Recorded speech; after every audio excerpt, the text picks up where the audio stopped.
श्री सच्चिदानंद सद्गुरु साईनाथ महाराज की जय।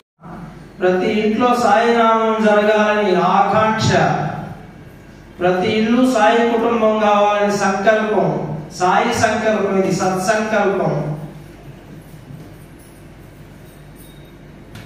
చాలా మంది షిరిడి సాయి సినిమా చూసే ఉంటారు. చేతులు ఎత్తండి షిరిడి సాయి సినిమా చూసిన వాళ్ళు.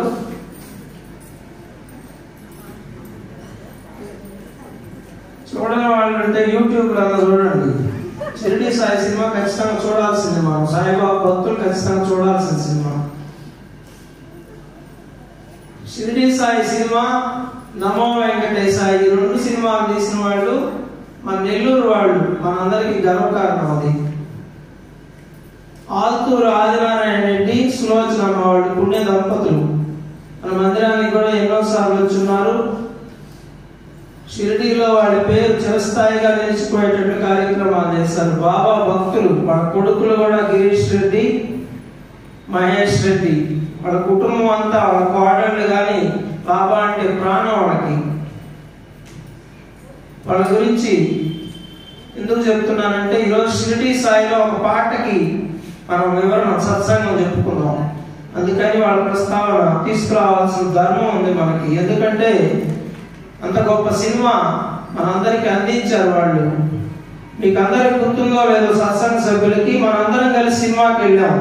గుర్తుంది సాయి? అంతా 150 మంది వెళ్ళాం మందిరం తరపున. అందరం సినిమా హాల్, అర్చన హాల్ వేశారు. అది ఎన్ని సంవత్సరాలు అయిందో నాకైతే గుర్తులేదు. అందరం కలిసి మందిరం తరపు నుంచి 150 మంది సేవాదళ సభ్యులు, సత్సంగ సభ్యులు అందరం కలిసి షిరిడి సాయి సినిమాకి వెళ్ళాం. మన బాబాది కదా అని. వాళ్ళకి ఎంత గొప్ప అవకాశం ఇచ్చాడంటే, వాళ్ళ కుటుంబానికి బాబా షిరిడీలో ఇంతకుముందు ఇట్లే ఉండేది, 3 పిల్లర్లు వెనక, 3 పిల్లర్లు ముందు వైపు. ఇదంతా షిరిడి వెళ్ళి బాబా దయతో ఇంజనీర్ని, వెల్దార్ మేస్త్రి, శిల్పిని ఫ్యామిలీస్ తో తీసుకెళ్లి అక్కడ ఈవో గారి పర్మిషన్ తీసుకొని అరగంట సేపు సమాధి మందిరంలో ఉండేదానికి మాకు అనుమతి ఇచ్చారు బాబా దయతో. పెద్ద లేరది, ఆ కొలతలు మాకు వచ్చిండేవి కాదు. వాళ్ళు కొలతలు తీసుకోమని మాకు పర్మిషన్ ఇవ్వలేదు, ఉండమని ఇచ్చారు. అక్కడ అరగంట చూసుకుంటాం. మేము మందిరం నిర్మాణం చేయబోతున్నాం నెల్లూరులో. షిరిడి మోడల్లో చేయాలనుకుంటున్నాం బాబా దయతో. కొంచెం ఒక అరగంట మా ఇంజనీర్ వాళ్ళందరూ చూసుకుంటారంటే అనుమతి ఇచ్చారు ఈవో గారు. పెద్ద లేదంటే షిరిడీకి వెళ్ళిన వాళ్ళందరికీ తెలుసు, లైన్లు ఇటు ముందుకు వెళుతూ ఉంటాయి. ఇటు వెళ్ళి బయటికి గురుస్థాన్ సమాధి దగ్గర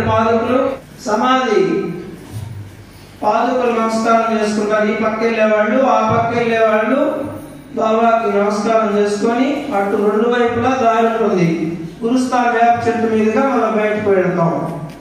ఆ రోజు పెద్ద లేదంటే బాబా అరుక్కి పీఠానికి ఆ పక్క ఈ పక్క 2 గోడలు బూజు మిషన్లు పెట్టి బూజుతో క్లీన్ చేస్తున్నారు. ఎంత అద్భుత లేదో చూడండి. బాబా కరుణ. ఈ రోజు మనకి మందిరానికి కొలతలు వచ్చాయంటే షిరిడి కొలతలు బాబా దయ, బాబా కృప, బాబా కటాక్షం, బాబా పెట్టిన భిక్ష. బాబా ప్రేమకి ఎల్లలేదు.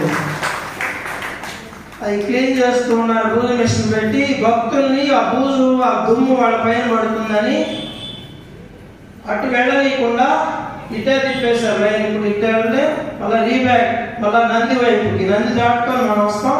మళ్ళా వెనక్కే పంపించేసి నంది దగ్గర నుంచి ద్వారం ఉంది కదా, అటు వదిలేస్తున్నాడు. ఆ 2 వైపులా ఖాళీగా ఉంది. మేము ఇంజనీర్ బేల్దార్ జీవో పర్మిషన్ తీసుకున్నాం కాబట్టి పీఠం దగ్గరికి వెళ్ళాము.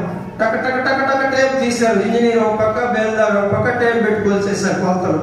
ఆ పక్క ఒకరు, ఆ పక్క ఇద్దరు, ఈ పక్క ఇద్దరు, టక్ టక్ టక్ వచ్చేసారు. సమాధి బాబా విగ్రహానికి సమాధికి ఎంత గ్యాప్ ఉన్నది, పాదుకులకి ఎంత గ్యాప్ ఉన్నది, మొత్తం టక్ టక్ టక్ టక్ వచ్చి రాసేసారు. అంతే, 10 నిమిషాలు జరిగిపోయింది అంతా. పూజారులు ఏమైనా అరుస్తారని అనుకుంటే పూజారులు నవ్వుతా గమ్ముకున్నారు. బాబా వాళ్ళలో చేరిపోయాడు. మరి దునికి అగ్ని కూడా షిరిడి నుంచి వచ్చింది. అది చెప్పాలంటే 4 గంటలు చెప్పాలి. అది దునియాత్ర పేరుతో షిరిడి వెళ్ళి భరద్వాజ మాస్టర్ గారు ఒంగోలు సాయిబాబా మందిరాన్ని తెచ్చారు ఫస్ట్. అది ప్రేరణగా తీసుకొని షిరిడీలో మేము 0 ఈ రోజున కొన్ని పరిచయాలు ఉన్నాయి, జీరో. కేవలం బాబా ఉన్నాడు మనతోటి ఆయన సంకల్పంతో షిరిడీకి వెళ్ళి ఆ అగ్ని తీసుకొస్తుంటే దారంతా నీడలే, దారంతా అనుభవాలే, దారంతా ఆ బస్సు పునీతమైంది, సాయి నామంతో మారు మోగిపోయింది. పోయేటప్పుడు సాయి అనేది చాతగానోడు కూడా రిటర్న్ లో మైక్ తీసుకొని ధైర్యంగా సాయి, ఓం సాయి, శ్రీ సాయి, జై జై సాయి పలికారు.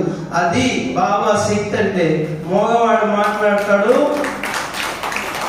కుంటివాడు పర్వతాలు ఎక్కుతాడు రాష్ట్రాలు సాయి సచరిత్రలో. పోయేటప్పుడు అందరూ మోగోళ్ళే, సాయి అనేది కూడా రాదు ఎంతో మందికి బస్సులో యాత్రికులకి. మాతో కూడా వచ్చినాడు, వచ్చేటప్పుడు మైక్ తీసుకుని అదర్గళంగా చెప్పారు ఓం సాయి, శ్రీ సాయి. బస్సు పునీతమైంది. ఆ బస్సు ఓనర్కి చెప్పా, నీ బస్సు పునీతమైంది, ఎంత పుణ్యం చేసుకున్నావు, నీ బస్సు ధన్యం అయిపోయిందని. నామంతో నేను అయిపోయింది. 2003లో జరిగింది ఈ సంఘటన. ఇది అట్లా ప్రతి దాని వెనుక బాబా కరుణ లేకపోతే ఈ నోటి మాట కూడా రాదు, మొగోళ్ళం అయిపోతాం. ఎందుకు చెప్పాల్సి వచ్చిందంటే, షిరిడి సమాధి మందిరంలో ఈ విధంగా ఆర్చులు ఉన్నాయి. ఒకప్పుడు మనకి అద్దాలు వచ్చాయి, అక్కడ అద్దాలు కూడా ఉండవు. వెనకున్నది కదా సిమెంట్ కలరు, పెయింటర్స్ ని చంపాం. ఆ కలర్ తీసుకొచ్చేదానికి అదే కలర్ కావాలా, షిరిడి ఫోటో చూపించేది అదే కలర్ కావాలా, నాకు షిరిడి కలరే కావాలా. వాళ్ళు మిక్స్ చేసి ఆ కలర్ తీసుకొచ్చారు. షిరిడి కలర్ ఎట్లుందో అట్లా రావాలి. లోపలికి రాగానే భక్తులకి షిరిడీకి వెళ్ళిన అనుభూతి కలగాలి. బాబాను రోజు ప్రార్థించేవాడు అందరం. చిన్న షిరిడి ప్రసాదించయ్యా నెల్లూరు భక్తులకి. అది కొంతమంది అభిప్రాయాలు చెప్తుంటే కళ్ళ నీళ్ళు వస్తాయి, షిరిడి లాగుందని చెప్తుంటారు ఎంతో మంది భక్తులు. అలాగే మూర్తి, ఆ మూర్తి జైపూర్కి పోతే మాయా బజార్ ఉన్నట్టుంది. అక్కడ ఒక ముక్కు ఉన్నట్టు ఒక ముక్కు లేవు బాబాకి, ఒక కళ్ళు ఉన్నట్టు ఒక కళ్ళు లేవు, ఒక చెవు ఉన్నట్టు ఒక చెవు లేవు. కూరగాయలు పోసినట్టు పోస్తున్నారు విగ్రహాలు జైపూర్ లో. పిచ్చెక్కిపోయింది ఆ విగ్రహాలు చూస్తుంటాయి. ఒకదానికి పోలికలు ఒకదానికి సంబంధమే లేవు అసలు. ఇక్కడికి వచ్చి సత్సంగ సభ్యులకు చెప్పారు, మన చేతుల్లో లేదు. బాబా రూపం బాగా రావాలంటే మీరు అందరూ పారాయణ చేయాలి. ప్రతి ఒక్కరు సచ్చరిత్ర పారాయణ ఎంత శక్తివంతమైందో ఈరోజు వినండి. ఈరోజు బాబా రూపం ఎక్కడెక్కడి నుంచో, హైదరాబాద్, మెడ్రాస్, ఎక్కడెక్కడి నుంచో కొత్త వాళ్ళు వస్తుంటారు. అప్పుడప్పుడు పిలిచి చెప్పేసిపోతారు, బాబా ఎన్నేళ్ళైంది ప్రతిష్ఠ చేసిన అడుగుతారు. 2005. ఏమో ఇన్ని సంవత్సరాలు అయితే విగ్రహం చెట్టు చెదరకుండా సజీవంగా ఉన్నాడు, ఆయన చిరునవ్వు నవ్వుతున్నాడు అని చెప్పేసిపోతారు. మరి ఎక్కడి నుంచి వచ్చింది, ఎట్లా కూర్చున్నాడు ఆయన? పారాయణ ఫలం. పారాయణ చేశారు ఎన్నట్టు ఎండలో కూర్చొని సత్సంగ సభ్యులు అందరికీ నమస్కారం చేతులెత్తి. బాబా రూపం మన చేతుల్లో లేదు. మనం నిరంతరం బాబాను చూసుకొని బతికేవాళ్ళం. నిరంతరం ఆయన చూస్తూ బతికేవాళ్ళం. ఆయన అందంగా వస్తేనే మనం చూసుకోగలం. ఆయన ఒక బిడ్డ అందంగా ఉంటే, ఒక మంచి డ్రెస్ వేస్తే ఇంకా అందం రెట్టింపు అవుద్ది. మరి మన బిడ్డ అందంగా ఉన్నాడు కాబట్టి చెన్నై నుంచి ఆయనకి నెల్లూరు డ్రెస్సులు కూడా కట్టేది ఆయనకి. మెడ్రాస్ మీద తెస్తారు బాబీ వాళ్ళు. మరి దానికి తగ్గ పూలమాల అన్ని అలంకారం చేస్తే మన బిడ్డ అందంగా ఉన్నాడు కాబట్టి ఇంకా అందం దిగుణీకృతం అవుతున్నది ఈరోజు. అది బాబా ఇచ్చిన వరంగా మీకు అందరికీ, మనందరికీ, ఈ ప్రాంతవాసులందరికీ ఎన్నని చెప్పుకుంటాం. ప్రతి అణువున వెలసిన దేవా అని ఒక మాట ఉన్నది. అణువులో ఆయన కృప ఉంది, అణువులో ఆయన దయ ఉంది. ఆయన దయ లేదే ఈరోజు ఏమీ లేదు. ఇక్కడ మీరందరూ ఇక్కడికి వచ్చారంటే కూడా ఆయన దయ. ఈ స్థలంలో కూర్చోన్నారంటే ఆయన దయ. అంతా నీ దయ. వాళ్ళకి ఆ బంగారు స్వర్ణతాపనం చేసే అవకాశం ఇచ్చాడు ఆయన. ఆమె చెప్పింది నాకు ఒకసారి, సులోచనమ్మ గారు, ఆల్తూరు ఆదినాయుడు గారి ధర్మపత్ని. వాళ్ళ ఇంటికి నేను అప్పుడప్పుడు ఎప్పుడన్నా వెళ్ళేవాడిని. రోజు చాలా ఓపెన్ గా చెప్పింది, ఒకప్పుడు మా పరిస్థితి, మా కుటుంబ పరిస్థితి ఒకప్పుడు వినండి బాగా, ముష్టివాడిని చక్రవర్తి చేయగలడు సాయినాథుని అనుకుంటే సచ్చరిత్రలో రాసి ఉన్నారు. కేవలం దృష్టి మాత్రం చేతన, కేవలం తన దృష్టి మాత్రమే ముష్టివాడిని చక్రవర్తి చేయగల శక్తి ఉన్న బాబా 5 ఏళ్ల వద్ద భిక్ష చేశాడని రాశారు. ఇది సత్యం సత్యం సత్యం. ఆమె చెప్పింది 10 మందికి అన్నం పెట్టగలమా మేము ఒకరోజు ఎప్పుడన్నా అని అనుకుందంట. ఆమె చెప్పింది, ఆమె 10 మందికి అన్నం పెట్టే శక్తి నాకు దేవుడు ఇస్తాడా మాకు బాబా అనుకుందంట. అటువంటి కుటుంబం చేత కొన్ని కోట్ల రూపాయల బంగారు తాపడం చేయించుకున్నాడు బాబా. ఇటు చూసినా బంగారు, ఈ పక్క గోడ చూసినా బంగారు, ఇటు చూసినా బంగారే, బంగారు సింహాసనం. ఆ రోజుల్లో 11 కోట్లు 12 కోట్లు అయిందంట. ఒరిజినల్ దానికి మిక్సింగ్ లేదు. సింహాసనం వరకు సమాధికి వెండి తొడుగు, బంగారు తొడుగు, అంతకుముందు వెండి ఉన్నది. మన మందిరంలో సమాధికి కూడా వెండి తొడుగు వాళ్లే వేశారు. పుణ్య దంపతులు ఆత్తూరు ఆదినాయుడు గారు వెండి సింహాసనం ఓపెనింగ్ వచ్చి చెప్పేసిపోయారు. మాట చెప్పిన ప్రకారం చుట్టూ వెండి తొడుగు వాళ్లే వేశారు. ఈ రోజు బాబా దయ వల్ల మేము ఈ స్థితిలో ఉన్నాం అని చెప్పిందా. షిరిడీలో ఎన్నో నామ సప్తాహాలు చేయించారు. మనకు కూడా రాబోతున్నది నామ సప్తాహం. ఉగాది నుండి నామ సప్తాహాలు చేయించారు వాళ్ళు. జనవరి 1 వరకు ముందుగా మొదలుపెట్టి జనవరి 1 వరకు 31వ తేదీ రాత్రి కోలాహలంగా ఉండేది. నేను కూడా ఒక సంవత్సరం చూడాలని వెళ్ళా. సాయినామ సప్తాహం కొన్ని వేల మందికి అన్నదానం చేశారు షిరిడీలో. 10 మందికి అన్నం పెట్టగలుగుతాం లేదు అనుకున్న కుటుంబం చేత ఏంటది, వాళ్ళు ఏం చేశారు? వాళ్ళు చేసిన పుణ్యం ఏంది?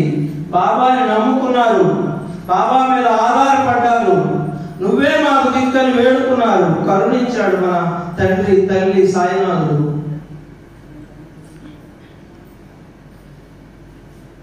షిరిడి సాయి సినిమా తీసి మనందరికి అందించారు. నమో వెంకటాయ సాయి తీశారు. ఎన్నో పుణ్యక్షేత్రాల్లో కాణిపాకం, మన రామతీర్థం, శ్రీకాళహస్తి, ఎన్నో పుణ్యక్షేత్రాల్లో ఎంతో కోట్లు పెట్టి చేశారు కార్యక్రమాలు. మన రాజరాజేశ్వరి గుడిలో కూడా ముందు మండపం అంతా వాళ్లే కట్టించింది. మరి ఇంత శక్తి ఎక్కడి నుంచి వచ్చింది? బాబా కృప, ఆయన దృష్టి వాళ్ళ మీద పడింది, వాళ్ళ కుటుంబం మీద. మనం కూడా దృష్టి పడేటట్టు చేసుకోవాలి. అటు వచ్చామెట్టు వెళ్ళిపోవాలంటే కుదరదు. ఎక్కడ ఉన్నాలో అక్కడే ఉంటాం. ఎదగాల మనము, అది ఏ రకంగా అయినా ఎదగాలంటే కాస్త సమయం బాబా దగ్గర ఇవ్వాలి మనం. వాళ్ళు తీసిన సినిమాలో పాట ఇప్పుడు అర్థం చెప్పుకుందాం. షిరిడి సాయి అద్భుతంగా తీశారు వాళ్ళు. శతాబ్ది ఉత్సవాలు చూడండి. బాంబేలో వీళ్ళకంటే పెద్ద పెద్ద కోటీశ్వరులు ఉన్నారు, లేరా? మహారాష్ట్ర లేరు సాయి. మరి మన నెల్లూరు ఆయనకే ఎందుకు ఇచ్చాడు అవకాశం? ఆయనతో జన్మ జన్మల బంధం, జన్మ జన్మల బంధం ఉన్నది వాళ్ళ కుటుంబానికి. అదే శ్యామాతో చెప్పింది, 72 జన్మల నుంచి నాకు తెలుసురా అని. మంది కూడా ఎన్నో జన్మల బంధం, మనకంటే ఇంకా గొప్ప బంధం వాళ్ళకి. అంత మంచి అవకాశం. శతాబ్ది ఉత్సవాలు 100 ఏళ్ళు పూర్తయినప్పుడు సమాధి అయ్యి ఇక్కడ స్తూపం కట్టారు. ధ్వజస్తంభం లాగా 108 అడుగులు ఎత్తు స్తూపం కట్టారు అక్కడ. ఆ స్తూపం కట్టే మహద్భాగ్యం ఆదినారాయణ గారి కుటుంబానికి దక్కింది. రాష్ట్రపతి రామ్నాథ్ కోవింద్ ఆయనే అది ఓపెన్ చేశారు, ప్రారంభోత్సవం చేశారు. మరి ఎంతటి భాగ్యవంతులు వాళ్ళు. వాళ్ళని మనమంతా స్మరించుకోవాలా పడలేదా? ఈరోజు బాబా భక్తులు సచరిత్రలో ఉండే వాళ్ళందరూ స్మరించుకుంటున్నాం. వాళ్ళు కూడా నేటి సాయి సచరిత్ర ఇది. ఇప్పుడు మనమంతా నేటి సాయి సచరిత్రలో ఉన్నాం. మన చరిత్రలంతా రేపు అనుభవాల పుస్తకం మన షిరిడీలో రిలీజ్ చేశారు. ఎంతో మంది భక్తుల అనుభవాలు. మరి ఆ పుస్తకం కూడా ఎంతో మంది చేతుల్లోకి వెళ్తుంది రాబోయే రోజుల్లో. కాబట్టి మీ అనుభవాలు కూడా పంచండి. ఒక ఆయన ఈ మధ్య చెప్తున్నాడు, అనుభవాలు ఎవరికి చెప్పకూడదని. ఎవరికి చెప్పకపోతే మహాభాగవతమే వచ్చిండేది కాదు. భాగవతం అంతా భక్తుల కథలే, భక్తుల అనుభవాలే. సాయి సచరిత్ర అంతా భక్తుల అనుభవాలు, భక్తుల కథలే. బాబాయే చెప్పాడు స్వయంగా హేమాద్రిమంతుకు, నీ అనుభవాలు పోగు చేయి, నా చరిత్ర నేనే రాసుకుంటాను, అహంకారం లేకుండా. ప్రతివారం చెప్పుకో. ఈ పాట రాసింది చంద్రబోస్ గారట, ఆయన కవి. మరి ఆయన రాశాడా? బాబా ఆయనలో ఉండి రాయించాడు. ఆయన సాయి సచ్చరిత్ర ఇచ్చారట. వీళ్ళు ఎటువంటి భక్తులంటే సప్తాహం జరుగుతుంటే ఒక పక్క నామం జరుగుతుంది,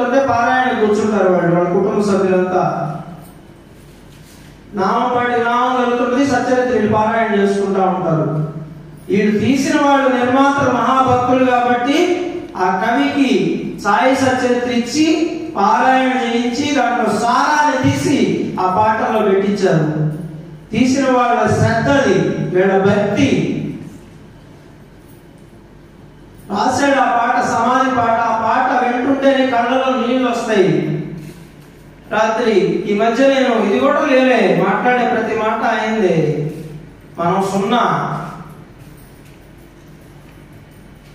పోయిన వారం సత్సంగం అయిన తర్వాత వచ్చే వారం ఏం చెప్పాలి? చెప్పిందే చెప్తే మీరు కూడా వినరు కదా, బోలపడద్దు కదా. మరి ఏం చెప్పాలని ఆలోచిస్తూ ఈ పాట గుర్తొచ్చింది. ఈ పాట చాలా ఇష్టం నాకు. బాబా చెప్పిన పదాలు ఉన్నాయి ఆ పాటలో. మరి ఆ పాట గురించి వివరణ చెప్దాంలే అని అనుకున్నా. సాయినాథ్ ఉన్నాడు. నేను ఈ మధ్య అన్నదాన సత్రంలోనే ఎక్కువగా ఉంటున్నాను. సరే, మీ ఇంట్లో నా ఈ ఆధ్యాత్మిక సంపద ఉన్నది, చాలా గ్రంథాలు. అవి ఆ గ్రంథాలని ఇక్కడికే తెచ్చి సర్దుకుందాంలే, అప్పుడప్పుడు చూసుకోవచ్చు, చదువుకోవచ్చు అని ఆ గ్రంథాలన్నీ తెప్పించా ఇంటి దగ్గర నుంచి. అవన్నీ సాయినాథు నేను సర్దుతా ఉన్నాం. ఆ పుస్తకంలో ఒక పేపర్ కనపడింది, 2-3 పేపర్లు ఉన్నాయి. ఆ పేపర్లు తీస్తే నేను ఏ పాట గురించి అయితే చెప్పాలనుకున్నాను సత్సంగం, ఆ పాట నేను రాసుకొని ఉండా పేపర్లో. ఆ పేపర్ కనపడింది. నేనేమనుకున్నానంటే యూట్యూబ్ లో ఆ పాట విని మళ్ళా రాసుకున్నాం అనుకున్నాను. నా దగ్గర లేదు కదా ఆ పాట. నా పాట రాసింది కూడా మర్చిపోయాను. నేను 5-6 సంవత్సరాల క్రితం ఎప్పుడో సమాధి ఘట్టానికి సత్సంగం చెప్పాలని ఆ పాట రాసి పెట్టుకున్నాను నేను. తర్వాత ఎప్పటికో గుర్తొచ్చింది, ఈ పాట ఎప్పుడు రాశాను ఆలోచిస్తే ఎప్పటికో వెలిగింది. 5-6 సంవత్సరాల క్రితం సమాధి ఘట్టం చేసుకుంటాం కదా మనం, అప్పుడు సత్సంగం చెప్పాలని ఆ పాటలో పదాలన్నీ రాసుకున్నాను నేను. ఆ కాగితం అది. ఆ పుస్తకాలు కానీ అక్కడి నుంచి తెచ్చి సర్దకపోతే అది బయటపడేది కాదు. మరి అంటే నాలో ఉండే ఆలోచన ఎవరిది? నాలోనే కాదు, మన అందరిలో ఆలోచన ఎవరిది? సంకల్పం ఎవరిది? బాబాది. మరి ఆ కాగితం కనపడేట్లు చేసి, నువ్వు సత్సంగం చెప్పాలన్న సబ్జెక్టు నేను ఇచ్చిందిరా నీకు, నేనే దీనికి ప్రేరణ నీకు. అయిపోయిందా? ముందుగానే ప్రిపేర్ అవ్వడం సత్సంగానికి సోమవారం నుంచి ప్రయత్నం చేస్తున్నా. తీరికే లేదు అసలు. సరే, ఇంకా బుధవారం ఈరోజు తప్పనిసరి ప్రిపేర్ కావాలి కదా. నేనేమి పండితుడిని కాదు కదా, చూసుకోవాల్సిందే, తప్పదు. సచరిత్ర చదవాల్సిందే, కొంచెం తెలుసుకోవాల్సిందే, నోట్ చేసుకోవాల్సిందే. రాత్రి ఇంకా 10 గంటలు కూర్చుంటే 12 అయింది. 4 ముక్కలు రాసుకునేదానికి ఆ పాట గురించి వివరణ రాసుకున్న తర్వాత ప్రతిరోజు సాయి సచరిత్ర తీసి వినండి శ్రద్ధగా. అందరికి పనికొచ్చే మాటలు. సాయి సచరిత్ర తీసి సందేశం చూసుకోవడం ప్రతిరోజు అలవాటు నాకు. నేను ఉదయం నుంచి తీరిక లేక చూడాల. సరే, రాత్రి సత్సంగం రాసి అక్కడ పెట్టి ఈరోజు బాబా మెసేజ్ ఎందుకు తీస్తామని చెప్పి తీస్తే సచరిత్ర 39వ అధ్యాయంలో చివరి పేజీ. ఆ ముందు అన్ని లేవలు ఏంటంటే భగవద్గీతకి నానా సాహెబ్ చంద్రకర్ అడిగితే అర్థం చెప్పేది 39వ అధ్యాయం. కానీ చివరి పేజీ మాత్రం సమాధి మందిర నిర్మాణం. అంటే బూటీకి, అంటే మందిరం కట్టించింది బూటీ, ఆ మహానుభావుడు. ఆయన శాస్త్రాల నమస్కారం. ఈ రోజు కూడా లైన్ లో పోతారంట వాళ్ళు.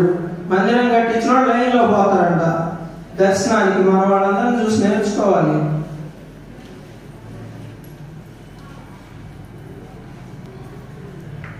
పేజీలో బూటీకి శ్యామకి ఒకేసారి కనిపించి మందిరం నిర్మించండి అని, బాబా రాతి వాడ నిర్మించండి అని సందేశం ఇచ్చే పేజీ వచ్చింది.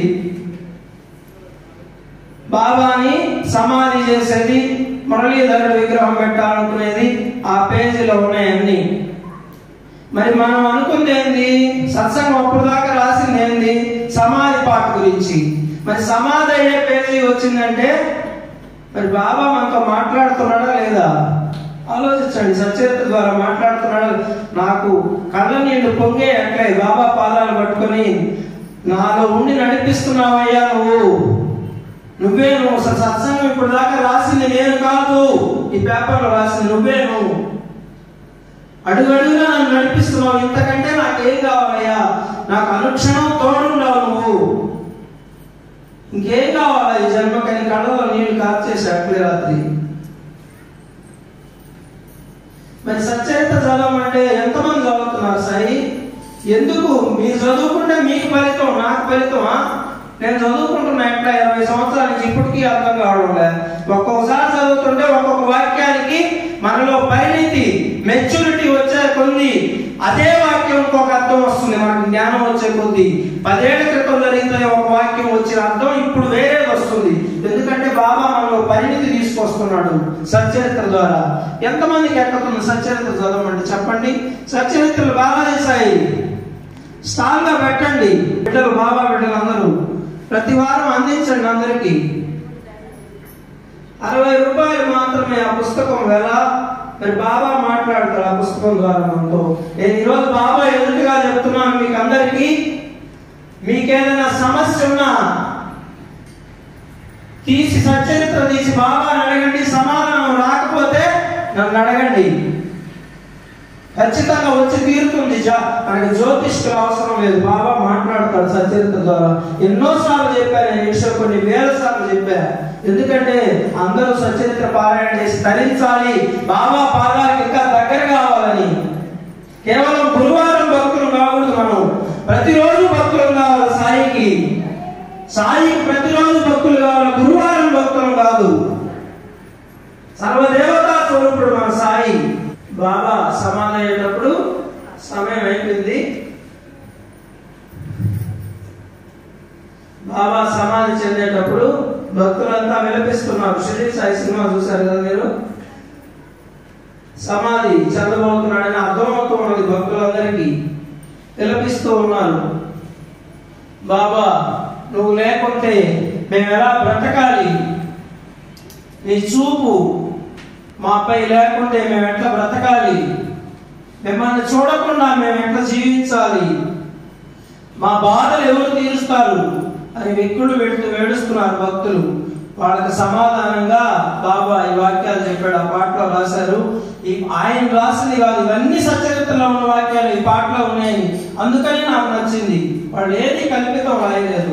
ప్రతి ఒక్క అక్షరం సచ్చరిత్రలో ఉంది దీంట్లో. వస్తున్నా బాబా వస్తున్నా పాటలో వస్తున్నా బాబా వస్తున్నా, నీ బదులుగా నేను బలి అవ్వాలని వస్తున్నా.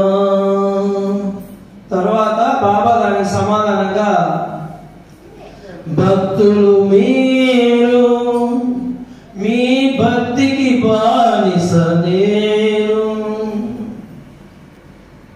మనకు కూడా చెప్తున్నాడు, వాళ్ళకే కాదమ్మా, మనమంతా ఒకసారి భావం చేసుకోండి. భావనే భక్తి. భావమేవి చేయమన్నారు పూజ, భావమేవి చేయమన్నారు భజన, భావనే భక్తి. బాబా అదిగో ఉయ్యాల్లో ఉన్నాడు. లాస్ట్ లో జోలపాట పాడుతున్నాం. రాత్రిపూట నిద్రపోతున్నాడు ఆయన.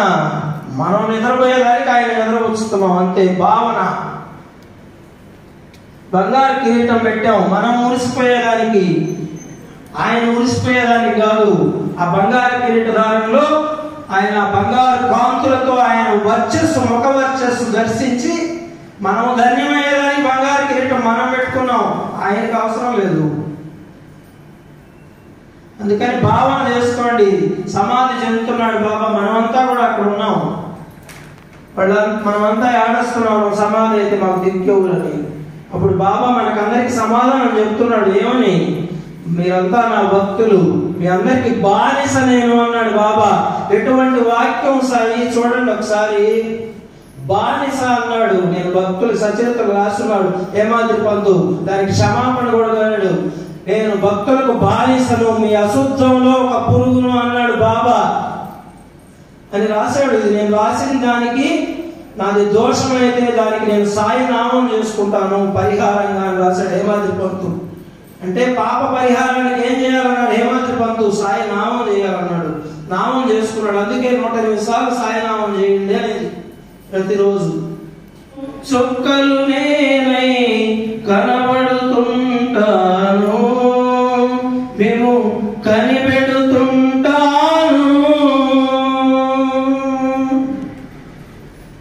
బాబా నేను మీ భారం మోస్తుంటాను. సూర్య చంద్రులు చుక్కలు నేనై కనపడుతుంటాను అన్నాడు బాబా. చెప్పండి దాంట్లో అర్థమైంది?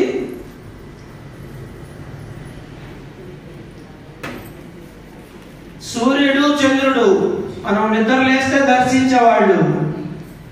ప్రత్యక్ష దైవాలు అంటారు సూర్యచంద్రుల్ని. షిరిడి సమాధి మందిరంలో ఈ పక్క సూర్యుడు, ఆ పక్క చంద్రుడు ఉంటాడు. మన మందిరంలో ఎక్కడ చూసారా అసలు ఇప్పటికి? చూసినాడు చేతులు ఎత్తాడు. ఇప్పుడు చూడొద్దులే. సూర్యచంద్రుడు చూసినాడు చేతులు ఎత్తండి. మరి మీరు ఎన్నిసార్లు మందిరానికి వచ్చాడు? ఎంతమంది? కొన్ని 20 సంవత్సరాల నుంచి వచ్చేవాడు ఉన్నారు ఇక్కడ. సూర్యచంద్రులు కనపడ్డారా ఎప్పుడన్నా మీకు? అందుకే గడపాల. ఏముంది ఇక్కడ, ఏముంది ఇక్కడ, ఏముంది చూస్తే కదా. వచ్చామా పోయామా, వచ్చామా పోయామా, ఏమొస్తుంది? చూడండి, ఈ పక్క సూర్యుడు ఉన్నాడు, ఆ పక్క చంద్రుడు ఉన్నాడు. దీనికి ప్రేరణ ఏంటంటే షిరిడి సమాధి మందిరం. అక్కడ సూర్యచంద్రులు ఉండారు. నెల్లూరు సాయి దర్బార్లో సూర్యచంద్రులు ఉండాల్సిందే. మూఢభక్తప్పుడు జ్ఞానం అసలు లేదు, అజ్ఞానం. కానీ షిరిడిలా ఉండాలి అంతే. మూర్ఖుల కోరిక తీర్చాడు బాబా. సూర్యచంద్రులు ఉన్నారు. సూర్యచంద్రుల రూపంలో నేను ఎప్పుడు ఉంటాను అని చెప్పాడు బాబా. మిమ్మల్ని చూస్తుంటాను, మిమ్మల్ని కనిపెడుతుంటాను. మీరు విన్నారో లేదో, చంద్రుల్లో బాబా కనపడ్డాడు అని ఎన్నో మెసేజ్లు వచ్చాయి మనకి. ఎంతమంది చూసారు చంద్రుల్లో బాబాని? చేతులు ఎత్తండి. మీ అందరికి చప్పట్లు కొట్టుకోండి. మీరు కనపడ్డా? చంద్రుల్లో చూసారా? మెసేజ్లు విపరీతంగా వచ్చాయి. ఒకప్పుడు చంద్రుల్లో ఎన్నోసార్లు వచ్చాయి, చంద్రుల్లో బాబా కనపడ్డాడు. మరి ఇప్పుడు చూడండి, మీరు ప్రతి పౌర్ణమికి కనపడుతున్నాడు నాకు. మీరు కూడా చూడండి, కనపడతాడు. మెసేజ్లు పెట్టినప్పుడే కాదు, పెట్టినప్పుడు కూడా కనపడుతున్నాడు. చూడండి చంద్రుల్లో. ఒక పాట ఉన్నది, భజనలో పాడుకుంటుంటారు మన వాళ్ళంతా. నిండు పున్నమి చంద్రుడండి, ప్రేమ పంచే ప్రియతముడండి, పండు వెన్నెల వెలుగులలోన సాయి భజనలు చేద్దామురండి. పండగమ్మ పండగ సాయి బాబా అండనుండ, పండగమ్మ పండగ. ఎప్పుడు పండగ? నిండు పున్నమి చంద్రుడు ఆయన. ఒకసారి చూడండి, బాబాను చూపించాయి అందరికి. నిండు పున్నమి చంద్రుడు ఆయన. చూస్తే మనసుతో చూడాలి, కళ్ళతో కాదు. మనసు లోతులు నేను చూడాలా. సమాధి వైపుకు చూడండమ్మా, సమాధి వైపుకు చూడండమ్మా, సాయి కదులుతూ ఉన్నాడమ్మా. సహజమైన నీ కన్నులుగాక మనసులో నీ కన్నులతోనా. సమాధి వైపు చూస్తే సాయి కదులుతున్నాడంట. ఆయన అనుభవించి రాశాడు. ఈ కళ్ళతో కాదు, మనసు లోపలికి ఒక కళ్ళు ఉన్నాయి, ఆ కళ్ళతో చూడమంటున్నాడు ఆయన.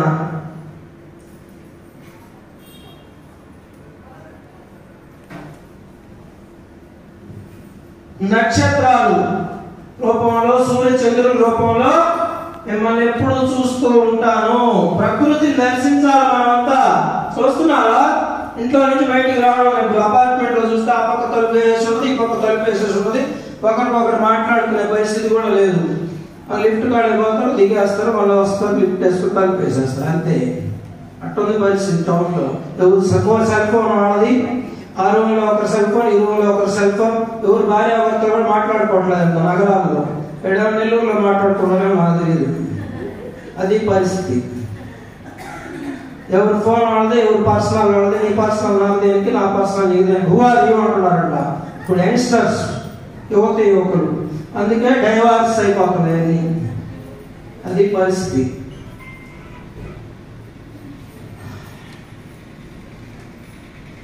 చుక్కలు ఆయన కనపడుతుంటాడు.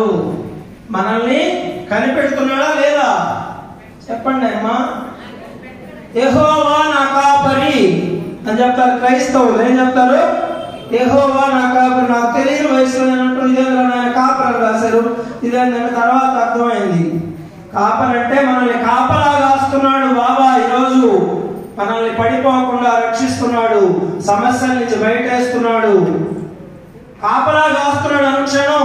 ఈరోజు ఈ మందిరంలో వచ్చి కూర్చోన్నాం ఆయన సన్నిధిలో అంటే అనుక్షణం కంటికి రెప్పలాగా కాపలా కాసి మనల్ని కాపాడితే ఇక్కడికి వచ్చాం మనం. అది గుర్తుపెట్టుకోవాలి. ఏమిచ్చి ఆయన రుణం తీర్చుకుంటాము. కాబట్టి సమయం అయిపోయింది. వచ్చే వారం చెప్పుకుందాం. ఎన్ని చరణాలు ఆయన? కరెక్ట్ 3 అయినాయి. ఈ పాట ఇంకా 2 వారాలు పడుతుంది, చెప్పుకుందాం. తర్వాత మీకు అందరికి విన్నపం ఏంటంటే యూట్యూబ్ లో ఈ సత్సంగాలు సాయిదాస్ గారు కూడా చేస్తున్నారు. సత్సంగాలు రోజు బ్రహ్మాండంగా చెప్తారు ఆయన, నాకంటే బాగా. అది సత్సంగాలు వినాలన్నా, మీకు శ్రీరామ ఉగాది ఉత్సవాలు చూడాలన్నా, గురు పౌర్ణమి ఉత్సవాలు చూడాలన్నా, విజయదశమి సమాధి ఘట్టాన్ని దర్శించాలన్నా, Sai Darbar Nellore YouTube channel, YouTube తెలియని వాళ్ళు ఎవరున్నారమ్మా ఈ రోజులు? ఎవరు లేరు. ఆ యూట్యూబ్ ఛానల్ సబ్స్క్రైబ్ చేసుకుంటే మందిరంలో జరిగే ప్రతి కార్యక్రమం, అలాగే బాబాని కూడా మీరు కన్నుల పండుగ ఇంట్లోనే దర్శించవచ్చు. అందరూ సబ్స్క్రైబ్ చేసుకోండి సాయి దర్బార్ యూట్యూబ్ ఛానల్ ని. అలాగే వాట్సాప్ గ్రూపులు ఉన్నాయి. మీరు ఎవరన్నా ప్రతిరోజు బాబా సూక్తి ఒకటి కావాలి, మాకు బాబా సత్సంగం కావాలా, మేము ఇంటి దగ్గర చూసుకుంటామంటే మీరు చెప్తే మిమ్మల్ని కూడా గ్రూప్ లో యాడ్ చేయబడుతుంది. బాబీ కానీ అక్కడ టేబుల్ దగ్గర కూర్చోవాలి, అన్నదాన సత్ర విరాళాలు కట్టించుకునే దానికి ఆయనకైనా చెప్పండి. మీ ఫోన్ నెంబర్ ఇస్తే వాట్సాప్ గ్రూప్ లో సాయి దర్బార్ మిమ్మల్ని యాడ్ చేయడం జరుగుతుంది. తర్వాత మంచి కార్యక్రమాలు మీకు సత్సంగం నచ్చితే షేర్ చేయండి, స్టేటస్ పెట్టండి, ఎంతో మంది చూస్తారు. మనం పొందేది కాదమ్మా, అందరికి పంచాలా. పంచితే ఆయన కృప ఇంకా ఎక్కువగా వస్తుంది, మనకు అనంత పుణ్యం వస్తుంది. వీడంతా కలిపితే 100 మంది 150 మంది ఉంటారు. వాట్సాప్ లో, అదే యూట్యూబ్ లో 10 మంది చూస్తే కొన్ని వేల మంది చూస్తారు. కాబట్టి పనికి మాని షేర్ చేస్తుంటాం, పనికి మాని స్టేటస్ పెడుతుంటాం. బాబాలు పెడితే బాబా దగ్గర మనకి పుణ్యం వస్తుంది, మనకి పురుషార్థం లభిస్తుంది. కాబట్టి ఎంతో మంది చూసేదానికి మనం పనిముట్టు అవుతాం. షేర్ చేయండి, స్టేటస్ పెట్టండి, మీకు నచ్చితే. సాయిరాం సాయిరాం సాయిరాం.